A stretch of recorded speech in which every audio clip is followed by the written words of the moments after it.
Na alegria do Espírito Santo, nós saudamos a você que nos acompanha no programa Razões da Fé de hoje. A nossa saudação a você que nos acompanha pela Rádio Miriam Caravaggio 95.7 FM, nas quartas-feiras, das 8 às 9 da noite, nas redes sociais, YouTube e Facebook da Diocese de Caxias do Sul, também no mesmo horário, na reprise, na Rádio Miriam Caravaggio, aos domingos, a partir das 7 às 8 da manhã e depois das 10 às 11 da noite, no Spotify da Rádio Miriam Caravaggio, aos domingos, a partir das 9 horas da manhã, e também na TV Serra, canal 526 da NET, sempre nas segundas e terças-feiras. Nós te convidamos a se inscrever no canal da Diocese de Caxias do Sul no YouTube. Basta procurar por Diocese de Caxias, ativar o sininho, se inscrever também para receber as notificações, os vídeos e tudo que nós produzimos ao longo da semana, inclusive o Razões da Fé. O nosso tema de hoje, Eucaristia, sacramento que desafia a razão. Nossos convidados aqui no estúdio, temos o primeiro convidado, o padre Daniel Danioluso Zatti, que é sacerdote da Diocese de Caxias do Sul, pároco na paróquia São Ciro, em Caxias do Sul, mestre em teologia e doutorando pela PUC, a Pontifícia Universidade Católica do Rio Grande do Sul, com período sanduíche no Boston College, e se dedica à formação litúrgica, espiritual e sacramental, unindo a vida pastoral e aprofundamento teológico. Obrigado, Padre Daniel, pela tua presença. Obrigado pelo convite. É sempre uma alegria participar de um programa que atinge tantas pessoas e que tem como grande objetivo aprofundar a fé para vivê-la cada vez mais e assim se aproximar desse mistério tão belo que é o mistério eucarístico, o mistério de nosso Senhor Jesus Cristo. Muito bem. E nós temos a Maria Beatriz Spier Vargas, que é professora licenciada em Letras Português e Inglês, atua na área da língua inglesa, coordena a catequese da paróquia São Pelegrino, em Caxias do Sul, é membro do Conselho Nacional da Renovação Carismática Católica, onde também atua na Comissão Nacional de Formação. Bea, obrigado pela presença. Obrigada pelo convite, por poder estar aqui e participar desse programa com um assunto que toca tanto o nosso coração, que é tão importante para a nossa fé católica. Muito bem, nós temos o Leandro Ávila, nosso jornalista aqui no Santuário de Nossa Senhora de Caravaggio, cantor e compositor, e que agora é finalista do prêmio Catholic Music Awards em Roma, com o álbum Meu Descanso.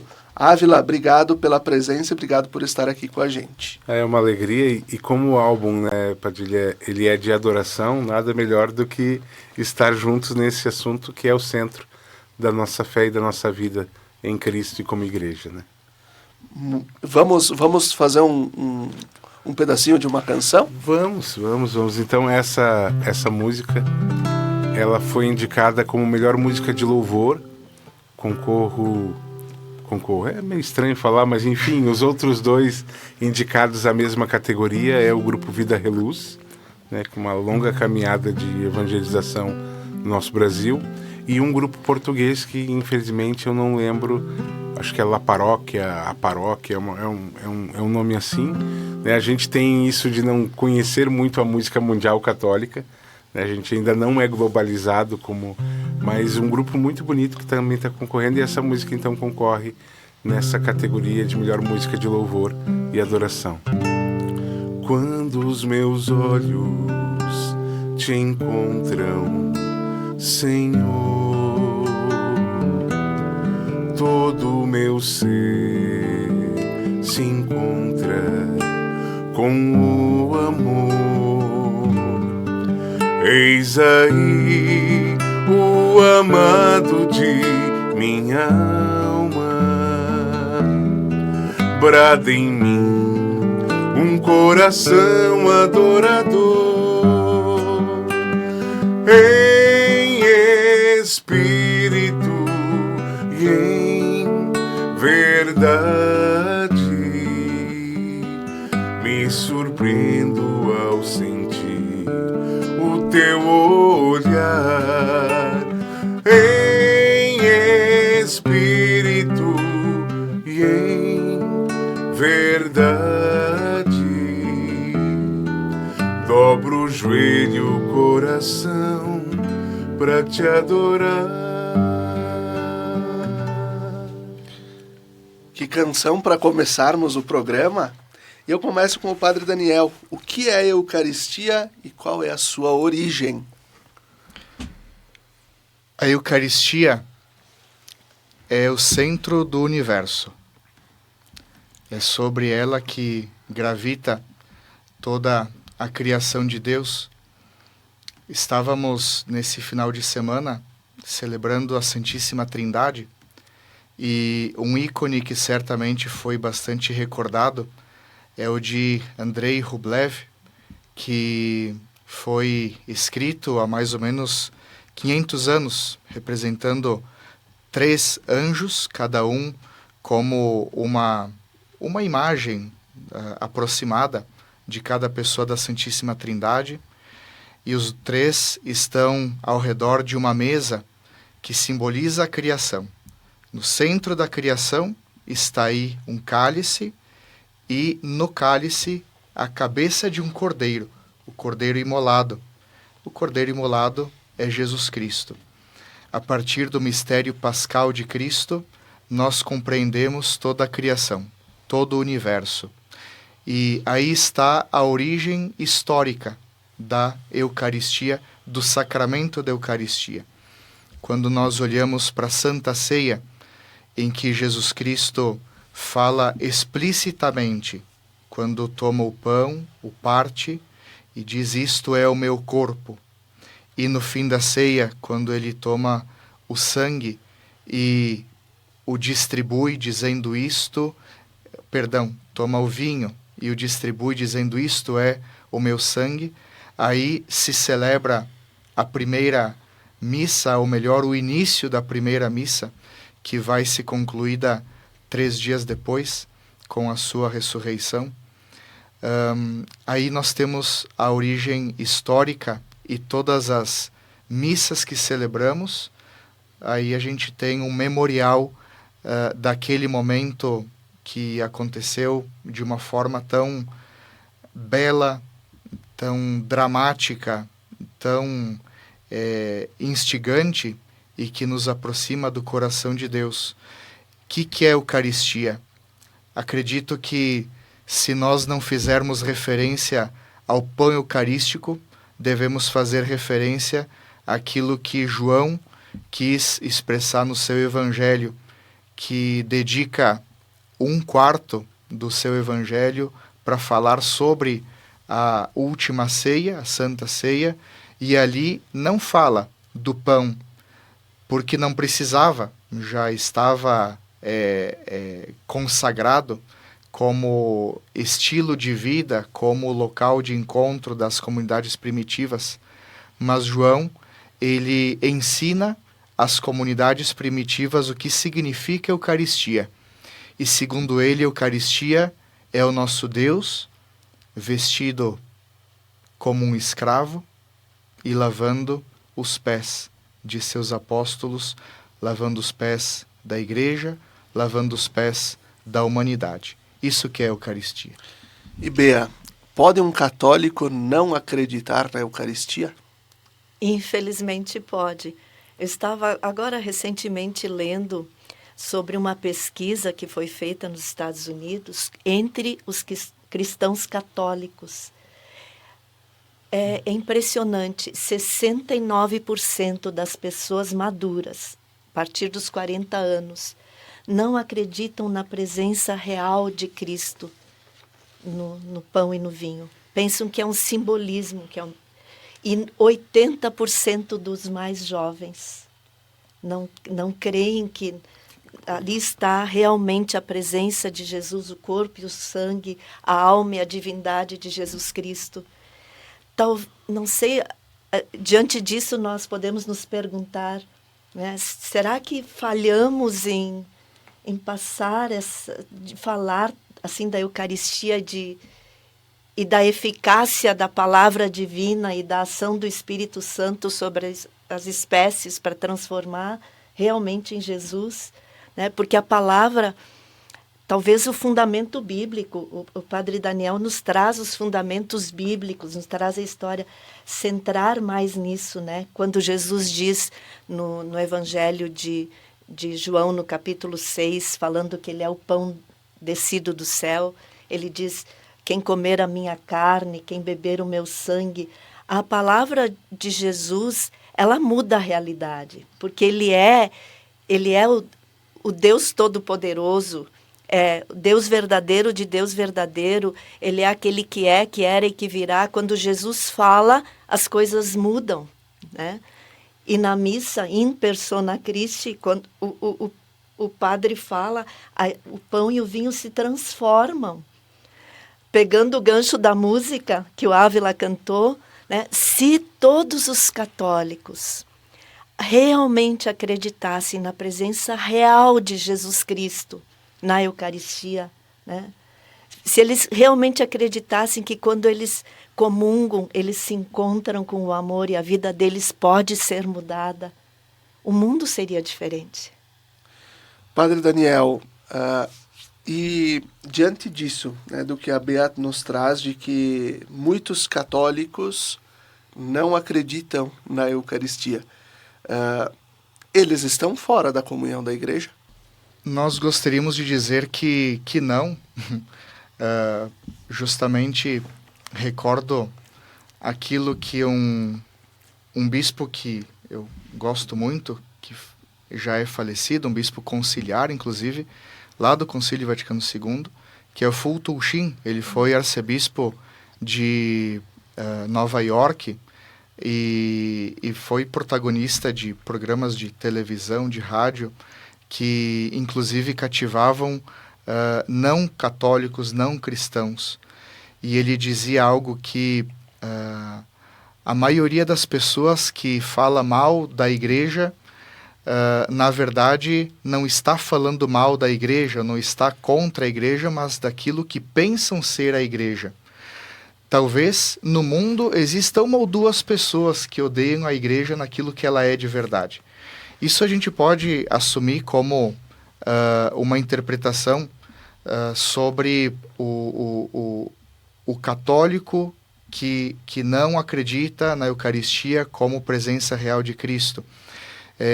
Ele não está fora da igreja, mas ele não está pleno na igreja. Porque para esse mesmo católico a gente pode perguntar assim, você ama Jesus Cristo? E provavelmente a maioria vai dizer que sim. E é isso que aproxima a pessoa do corpo místico de Cristo. Com o tempo, a igreja, nós ministros ordenados, por exemplo, e tantas lideranças fortes da igreja católica se esforçam sempre para comunicar isso que é tão absurdo, que é loucura para os judeus, né? Como dizia Paulo, mas acreditar que num pedaço de pão está o Criador do universo inteiro é uma loucura e não é fácil de acreditar. Por isso se compreende. Para complementar e finalizar a resposta com uma oração, quer dizer, na nossa Igreja Católica nós temos a maior de todas as celebrações eucarísticas, maior de todas as missas, é a missa da Vigília Pascal. E a primeira oração que se faz na Vigília Pascal, que se chama oração da coleta, né, que se faz da primeira oração de cada missa, mas a primeira oração da principal missa que nós celebramos, ela faz o seguinte pedido: Senhor, que cresça a consciência nos teus filhos de que o mistério eucarístico é muito maior do que a própria criação do universo. Ou seja, a celebração eucarística que se celebra na capela mais distante e mais escondida, lá na Amazônia, no Alasca, enfim, com poucas pessoas, com pouca ornamentação, com pouca dignidade, essa celebração ela é um acontecimento superior à criação do universo inteiro. Deus, quando cria o universo, ele faz algo admirável. Agora, Deus, quando morre para nos salvar, isso é inesgotável de sentido. E isso é a Eucaristia. E eu continuo com o Padre Daniel. O que acontece na missa para transformar o pão e vinho em corpo e sangue de Jesus? O que é a transubstanciação? A transubstanciação, ela é uma palavra bastante complexa, a gente tem que dizer. Ela significa que muda a substância daquilo que está aí e se mantém a matéria. Ou seja, aquilo que antes da consagração na missa era pão, aquilo que antes da consagração na missa era vinho, depois da consagração se torna corpo de Cristo, se torna sangue de Cristo, respectivamente. Isso é a transubstanciação. Embora na teologia muito se discuta sobre esse termo, mas ele é um termo oficial da Igreja. A última vez que ele foi utilizado como cristalização de uma linguagem foi no Credo do Povo de Deus, feito pelo Papa Paulo VI há algumas décadas atrás, para nos dar essa segurança de dizer: hoje a linguagem humana que melhor traduz aquilo que acontece ali na consagração é essa, transubstanciação. Nós não precisamos ser especialistas em teologia para viver esse mistério da nossa vida. O que se quer significar com esse termo é aquilo que antes era um pedaço de pão, aquilo que era um pouco de vinho, se transforma em Deus. Deus acessível, Deus íntimo, que é capaz de ser comido e bebido. Expressão de uma intimidade que Deus quer ter na relação com toda a sua criação. Muito bem. O programa Razões da Fé ele tem o patrocínio de trabalhos acústicos, sons que elevam a alma em igrejas e capelas. Confira o nosso trabalho no Instagram, @trabalhosacústicos. Nós vamos chegando ao final desse primeiro bloco e vamos ouvir o Leandro Ávila com mais uma bela canção do álbum Meu Descanso.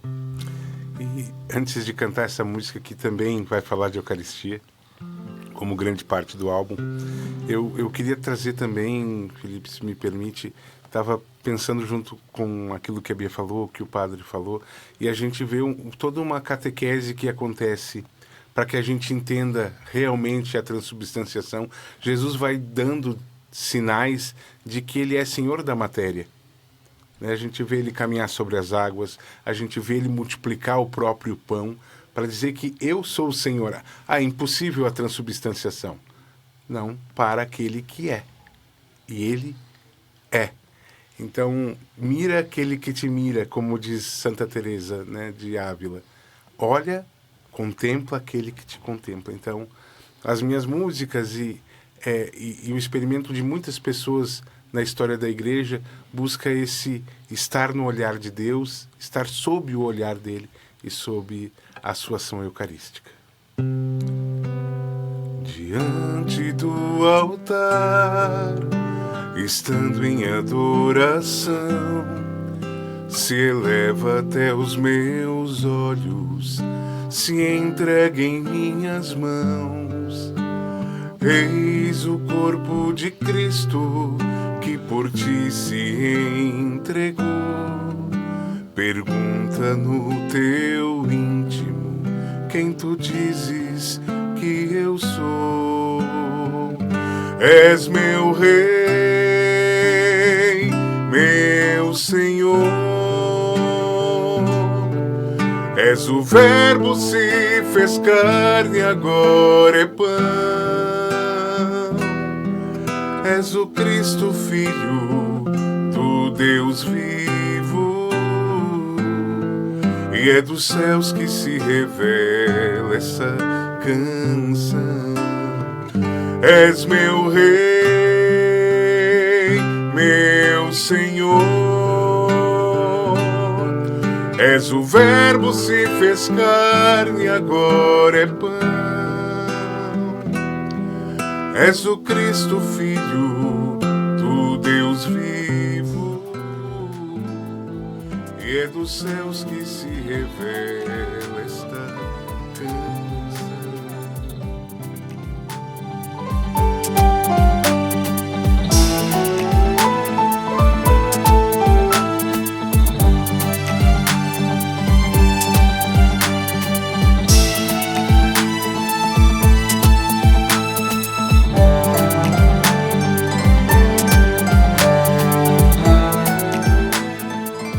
Estamos de volta com o segundo bloco do nosso programa Razões da Fé desta semana, com o tema Eucaristia, o sacramento que desafia a razão.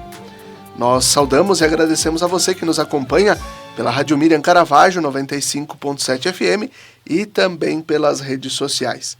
Nossos convidados do programa de hoje, Padre Daniel Daniolo Zuzatti, a Maria Beatriz Spier Vargas e o Leandro Ávila. Nós estamos refletindo então sobre este grande mistério e bonito mistério de amor que é a Eucaristia. E eu começo com o Padre Daniel, esse segundo bloco de novo.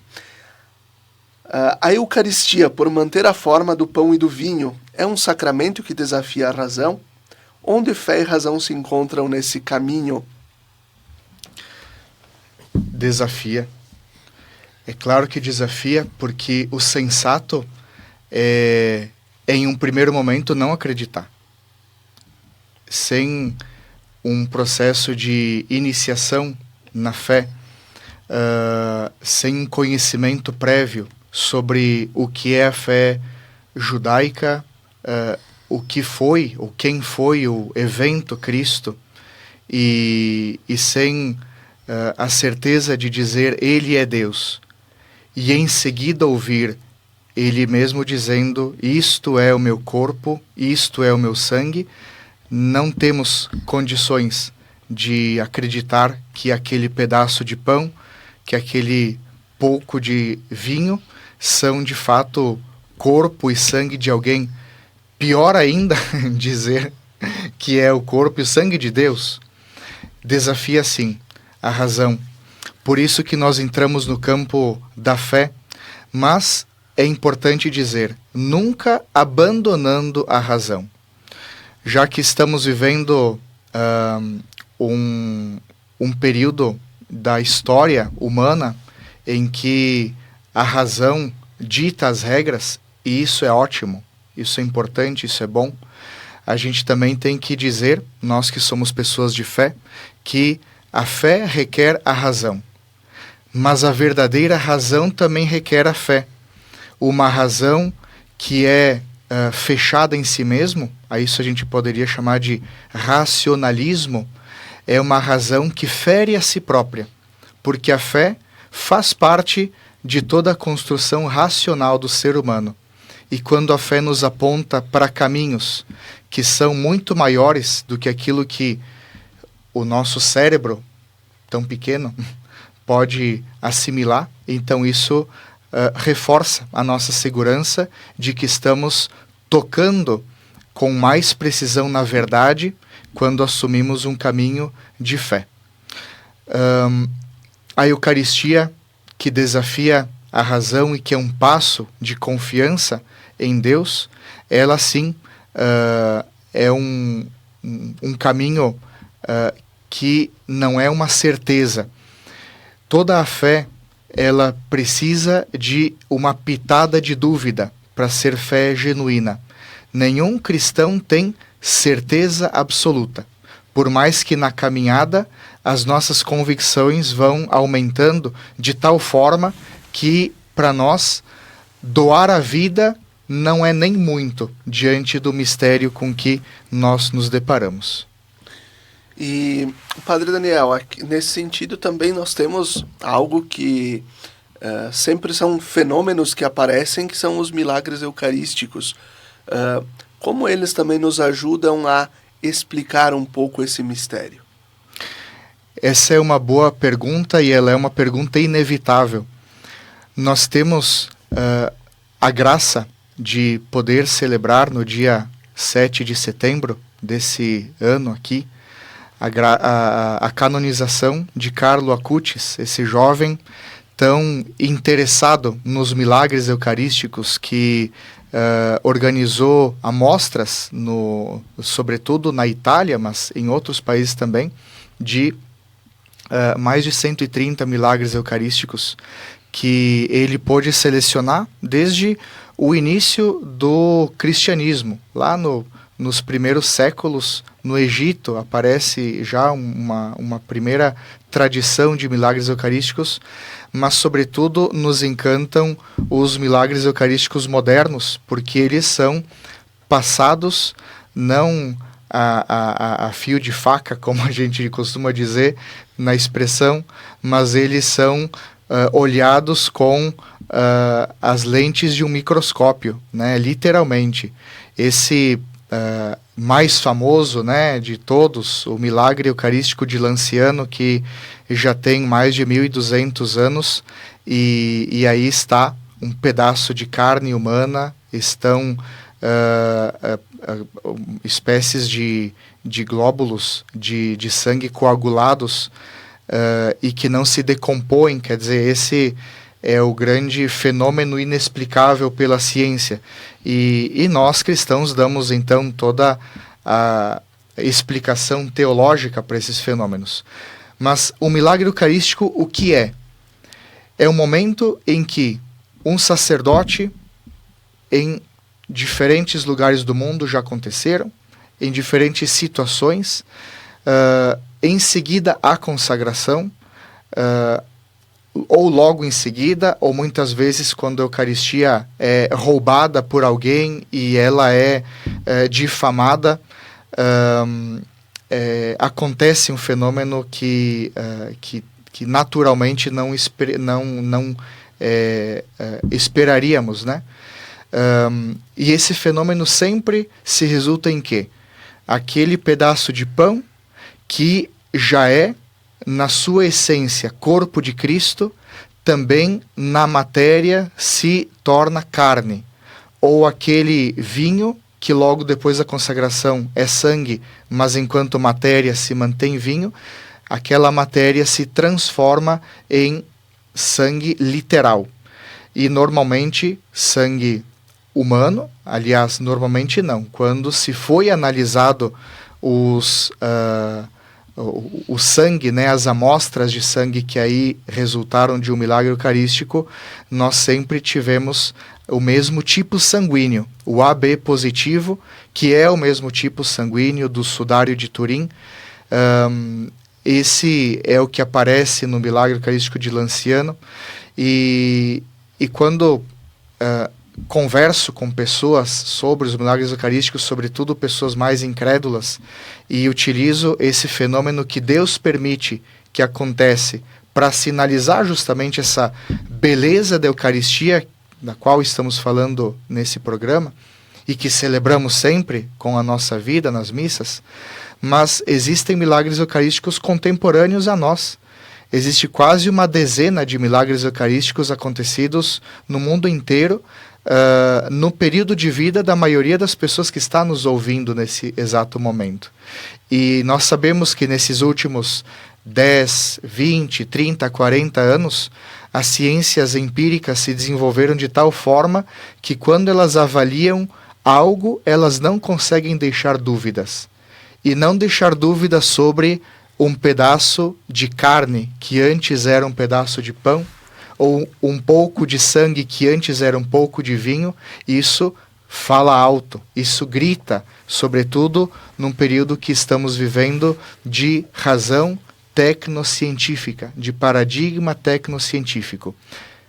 O que isso mostra para nós que somos pessoas de fé?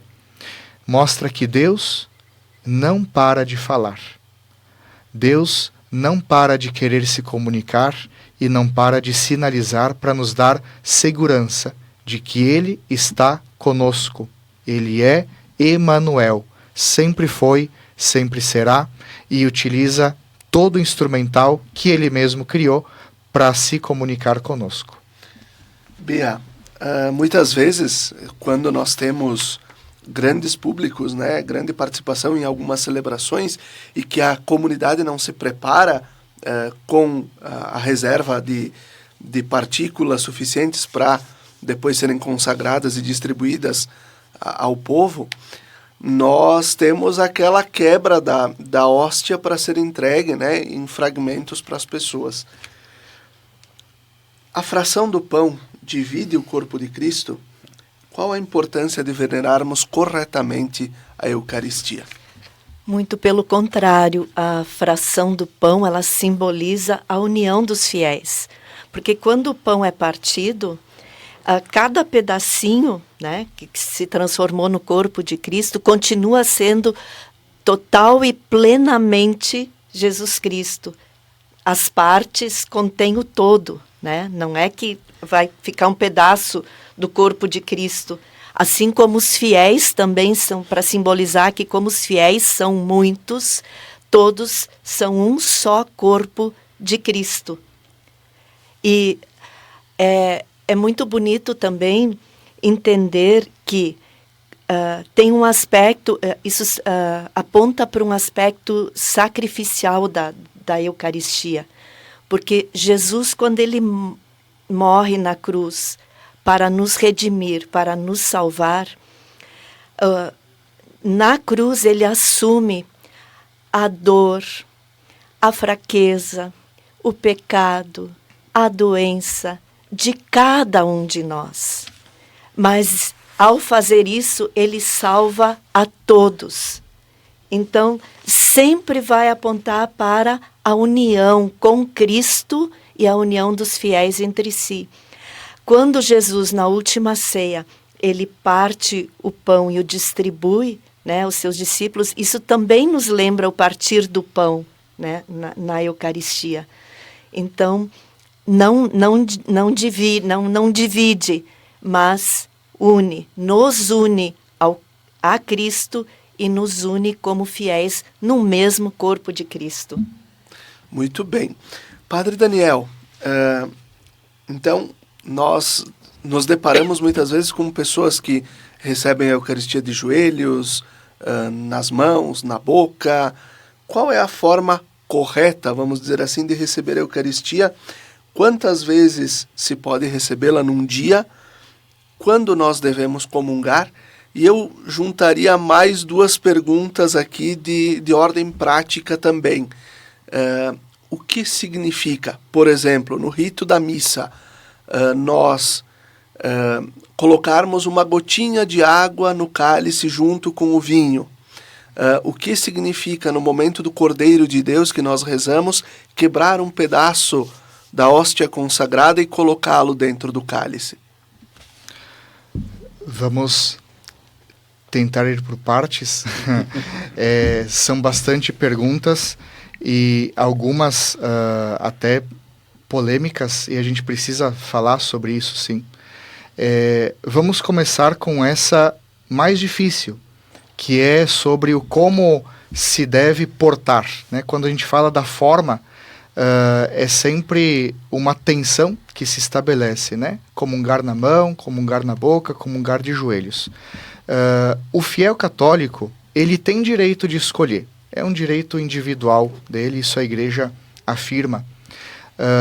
Porém, infelizmente, tem se criado polarizações no sentido de indicação ou de preferências por parte dos nossos bispos, a quem a gente deve ouvir sempre com muita atenção, com muito zelo. Eles são nossos pastores.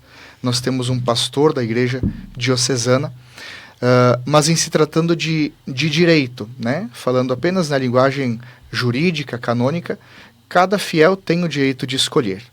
Eu vou dar um exemplo de um local distante que pode nos orientar num discernimento pessoal.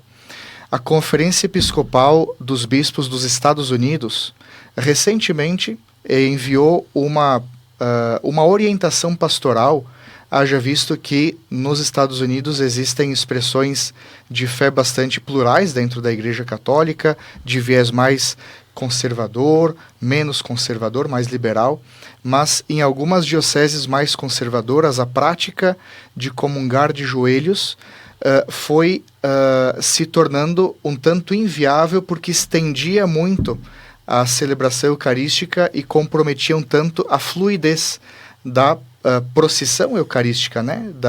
da fila na Eucaristia.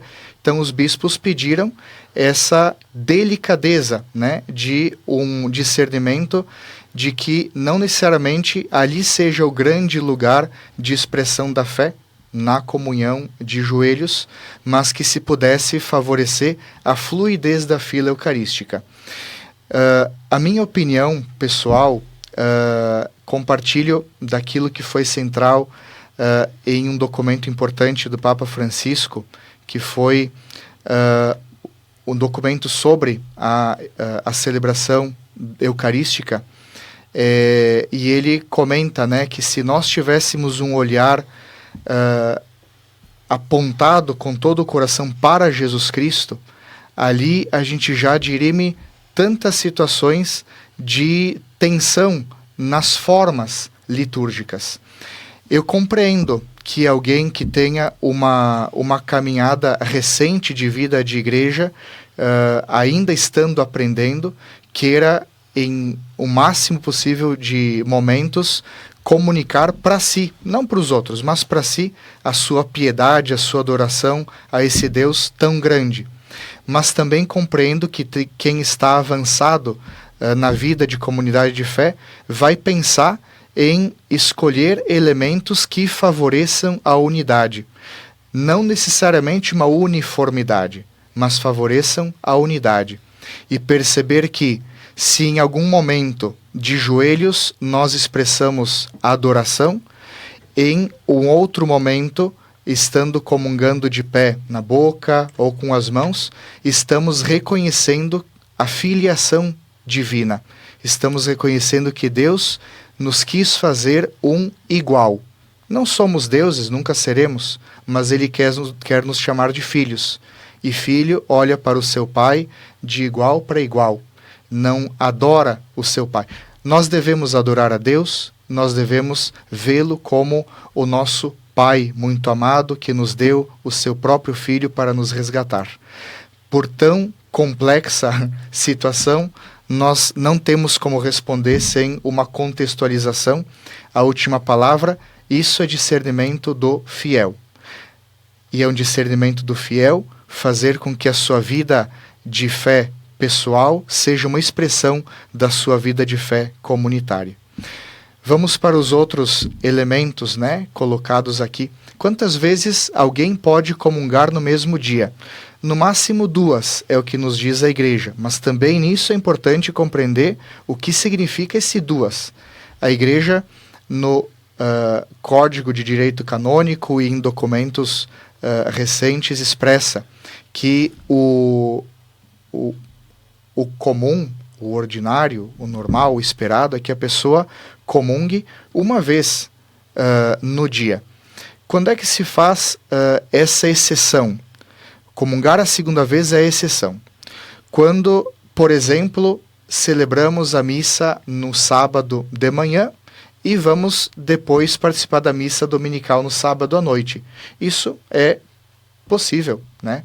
Em diversos momentos na celebração eucarística da Páscoa, né? O padre poderia aqui fazer uma lista exata daquilo que são as concessões para uma segunda Eucaristia no mesmo dia, mas acredito que não seja o caso de esmiuçar, mas sobretudo compreender o espírito dessa lei, né? Dessa coisa da segunda comunhão do dia, que ela não expresse a busca por comungar o máximo possível de vezes para que se receba mais graças de Deus.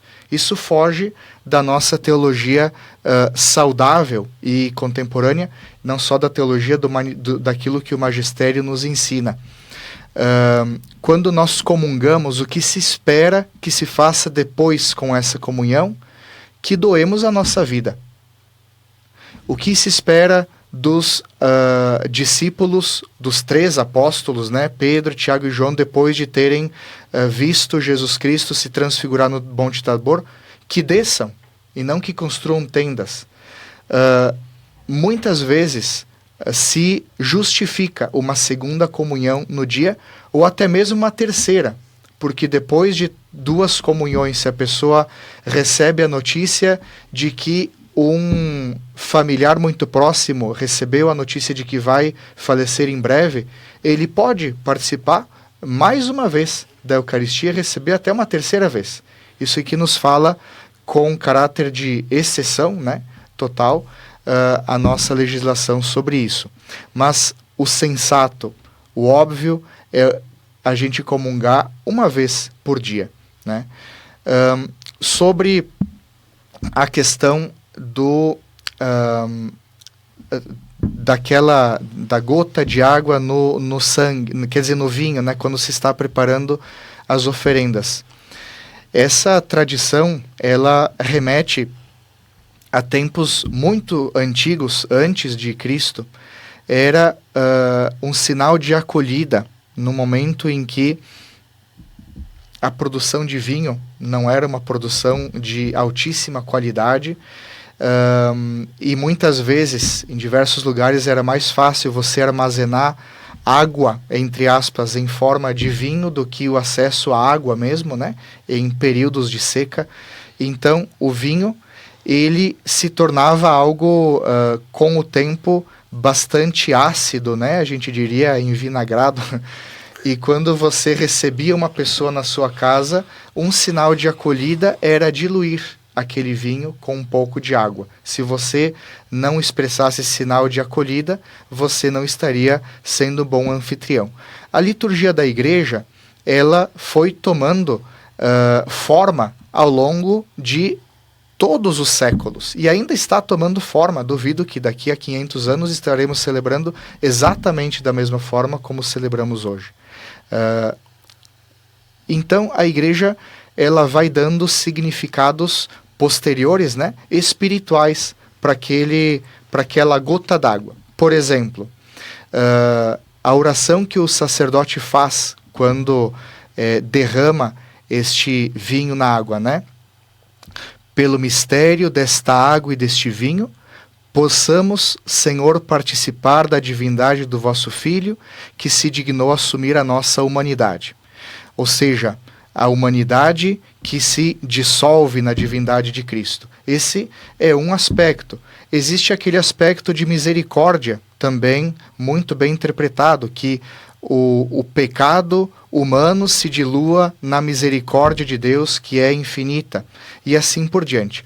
Então, existem esses sentidos atribuídos a esse rito tão breve, tão delicado, né? Que é importante. Quase imperceptível. Quase imperceptível, né? Mas os bons olhos o percebem, para sinalizar. Se esse momento da Santa Missa tem tantos possíveis significados e um vai complementando o outro, se a gente esmiuçar a missa, nós não terminamos nunca esse programa. E o que significa aquele pedacinho da hóstia que vai no momento do Cordeiro de Deus dentro do cálice? É uma excelente pergunta também essa, porque todas as respostas, elas sempre, acho que isso a gente vai percebendo, né, mas elas sempre finalizam no tema da unidade. Quando, no início do cristianismo, não se chamava ainda de missa, se chamava de fração do pão, a celebração eucarística, em diversas localidades se tinha o seguinte costume: se reservava um pedaço da hóstia consagrada, naquele momento celebrativo, e se levava para uma comunidade vizinha. E esse pedaço de hóstia levado para a comunidade vizinha é que, naquele momento do vinho já consagrado, era colocado dentro do vinho para sinalizar a unidade entre uma comunidade e outra. Isso se fazia corriqueiramente. O que simboliza hoje é justamente o símbolo da unidade de toda a igreja. É isso que significa, é isso que a gente reza. E aqui uma delicadeza litúrgica que às vezes passa despercebida, o padre aproveita para colocar. O sacrifício da Eucaristia, ele é também uma ceia eucarística. A missa, ela tem essas duas grandes características. É um grande banquete e, ao mesmo tempo, o maior sacrifício. Quando o padre consagra o pão e ele consagra o vinho, eles aparecem separados. Quando nós olhamos para um cordeiro que foi imolado, não estão separados o seu corpo do seu sangue? Quando nós olhamos corpo e sangue separados, nós vemos ali alguém que foi sacrificado. E quando nós olhamos para uma mesa, onde há pão e há vinho, ali existe um convite a uma refeição. Muito bem, muito bem. Obrigado pela explicação, porque isso nos ajuda também a compreender o que nós celebramos, né?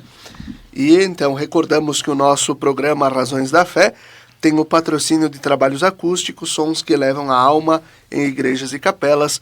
Confira o nosso trabalho no Instagram, @trabalhosacústicos. Nós vamos chegando ao final desse segundo bloco com mais música do Leandro Ávila. Essa música é a que traz o título do álbum, Meu Descanso, que é inspirado numa oração da Madre Teresa de Calcutá, no momento também em que eu tive que acolher alguém que precisava de um ombro, compus essa canção. Senhor, quando estiver cansado,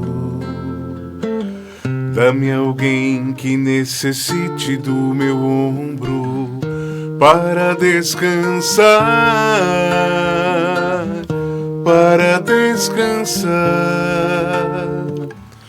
Quando estiver precisando ser amado, dá-me alguém que necessite do meu amor. Dá-me alguém que necessite do meu amor, do amor que há em mim, do amor que há em mim. Quando as lágrimas molharem o meu rosto e nos olhos só houver a solidão, dá-me alguém que necessite de um sorriso, que se alegre ao ouvir minha canção. Quando o mundo insistir que não tem jeito e o coração até pensar em desistir, dá-me alguém que te encontre em meu abraço, para que eu possa novamente me encontrar em ti.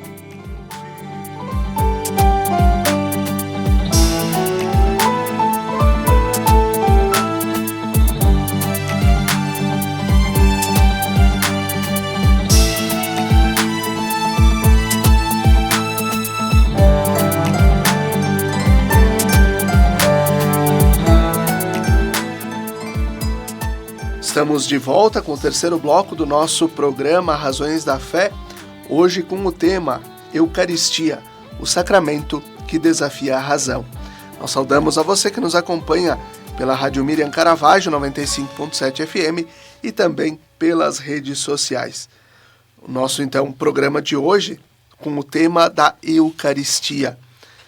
E nós temos aqui como convidados, então, o Padre Daniel Danhuluso Zatti, que é pároco da paróquia São Ciro, em Caxias do Sul, é doutorando em teologia, a Maria Beatriz Spier Vargas, que é coordenadora da catequese da paróquia São Pelegrino, em Caxias do Sul, e membro do Conselho Nacional da Renovação Carismática Católica, e o Leandro Ávila, jornalista aqui no Santuário Diocesano de Nossa Senhora de Caravaggio, que é finalista do prêmio Catholic Music Awards, em Roma, com o álbum chamado Meu Descanso. Vamos agora então para o nosso terceiro bloco, onde nós vamos falar sobre, nós falávamos anteriormente sobre um pouco a legislação da igreja, o que a igreja fala sobre a Eucaristia, o que as coisas, né, que nós celebramos significam. E o terceiro bloco eu começo com a Bea. Então, além do rito litúrgico, de que outras maneiras a gente pode viver a Eucaristia na nossa vida diária, estendendo a experiência da comunhão que vai para fora da igreja, né, para o nosso cotidiano. Sim.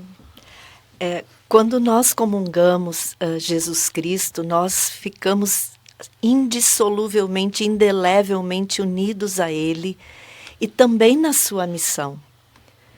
Como o Padre Daniel dizia anteriormente, nós somos convidados a descer o Monte Tabor e nos tornar um pouco Jesus Cristo para os outros.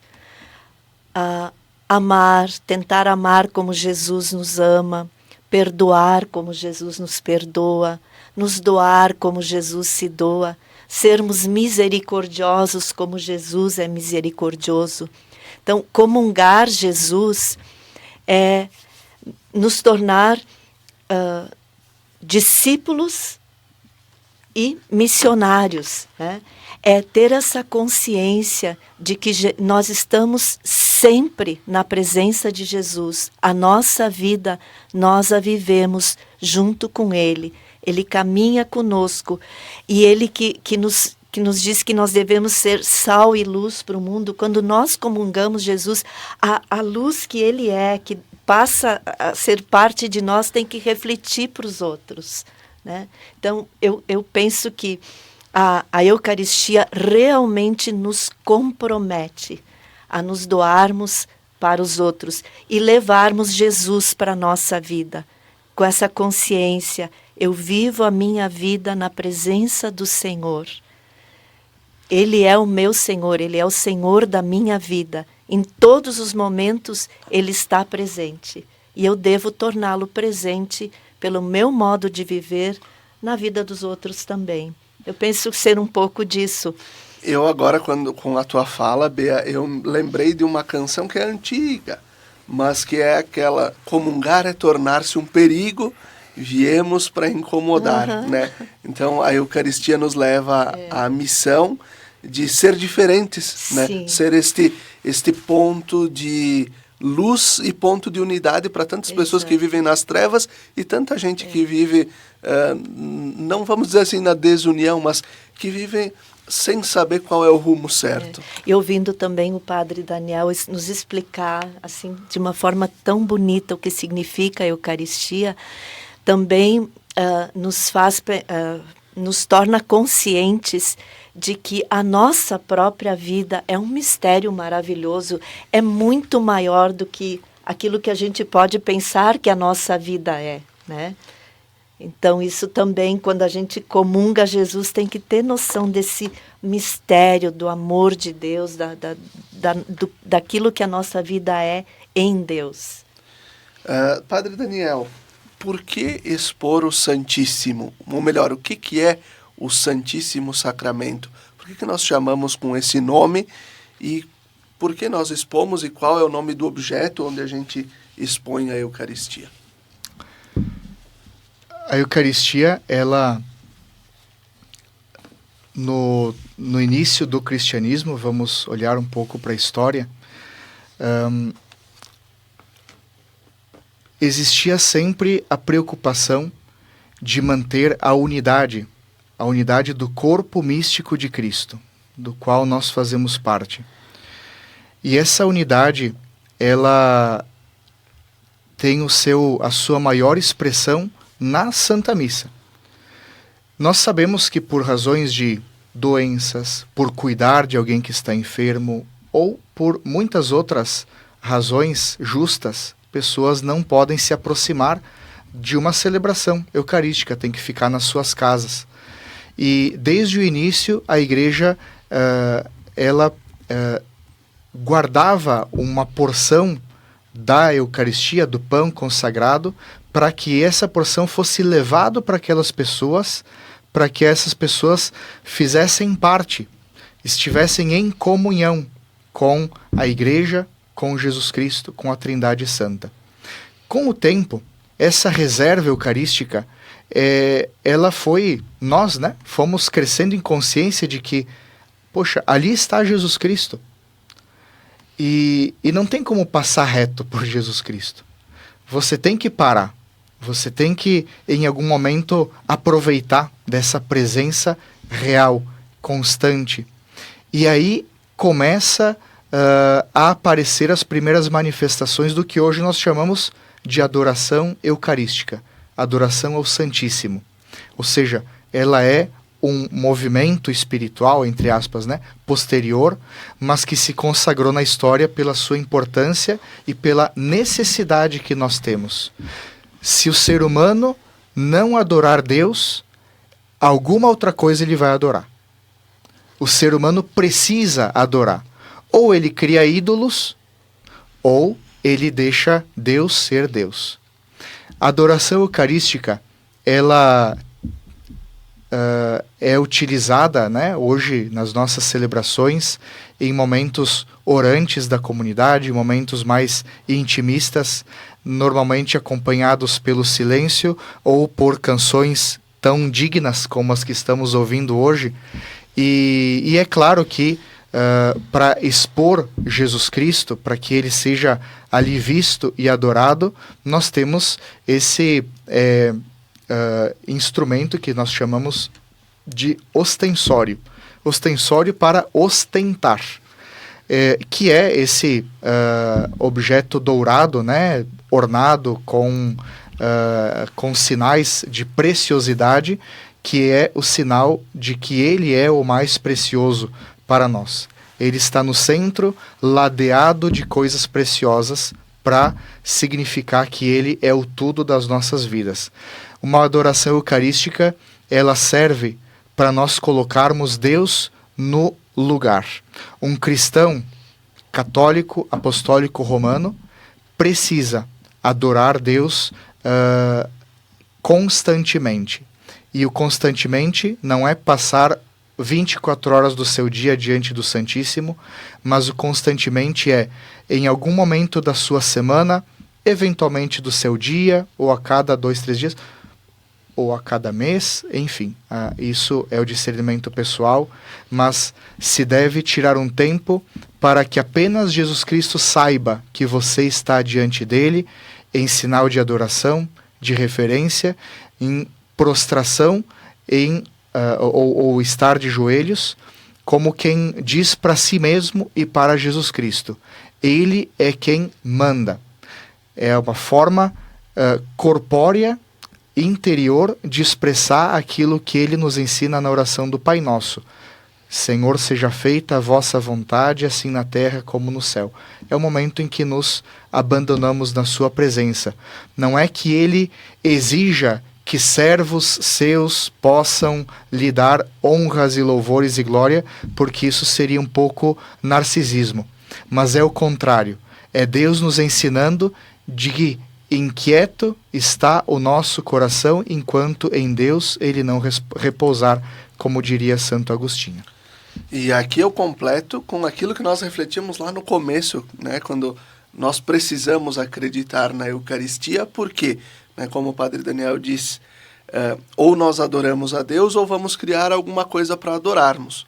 Né, e como ele traz, né, que nós precisamos nos colocar diante de Jesus na Eucaristia e ao mesmo tempo precisamos adorar a Deus sempre, nós precisamos acreditar naquilo que diante do que nós estamos ajoelhados, né? E Bea, é nesse sentido que segue a minha pergunta também. Como celebrar esse memorial da paixão, morte e ressurreição de Jesus, não esquecendo da dimensão do sacrifício de Cristo, mas que muitas vezes a gente fica só na ideia do sacrifício, sem deixar de lado a ressurreição?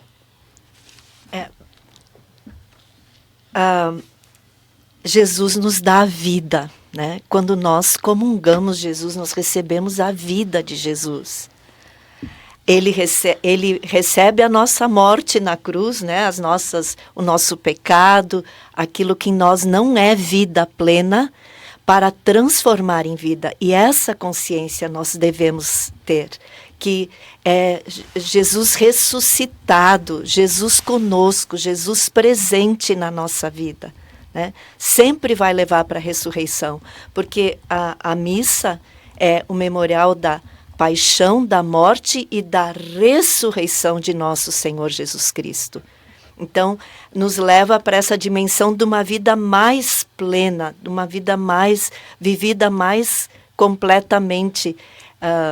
Lembro aqui agora do prólogo do Catecismo da Igreja Católica, né, que diz que Deus nos criou para nós participarmos da sua vida bem-aventurada, para nós sermos felizes com Ele, plenos nele, né? Então, sempre a Eucaristia vai nos levar para a ressurreição, para a vida plena que nós temos em Jesus Cristo. Essa consciência a gente deve guardar também. Muito bem. Eu aproveito e agradeço, Bea, por disponibilizar o teu tempo para estar conosco, a disponibilidade do Padre Daniel também para estar conosco, e do Ávila, que nos abrilhanta com essas canções que nos ajudam a rezar. E a gente lembra, então, o patrocínio do Razões da Fé de trabalhos acústicos, sons que elevam a alma em igrejas e capelas. Confira o nosso trabalho no Instagram, @trabalhosacústicos. E nós vamos chegando ao final do nosso programa de hoje, ouvindo mais uma vez o Leandro Ávila nos ajudando a rezar um pouquinho mais nesta semana.